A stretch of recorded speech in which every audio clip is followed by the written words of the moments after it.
Rawalpindi railway station आए हैं जी आज। देखें आज हम आपको सैर कराते हैं रावलपिंडी रेलवे स्टेशन की। मुसाफिर हजरात बैठे हुए हैं और अपने अपने डिपार्चर का इंतज़ार कर रहे हैं। तो अभी ग्रीन लाइन ट्रेन जो है यहाँ से उठी गई है। बच्चे पीछे हो जाओ, छोटे पीछे पीछे पीछे पीछे। तो ये आप देख सकते हैं सामने ट्रेन खड़ी हुई हैं।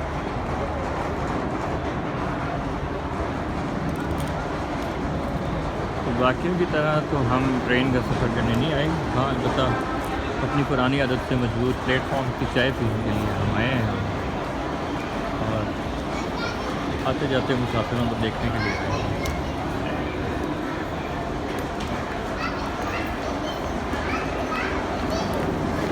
हम आपको बताते हैं कि यहाँ से चाय कहाँ से मिलेगी जी।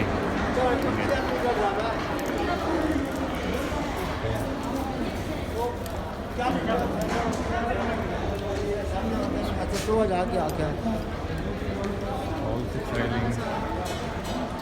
अस्सलाम वालेकुम भाई, क्या ठीक है?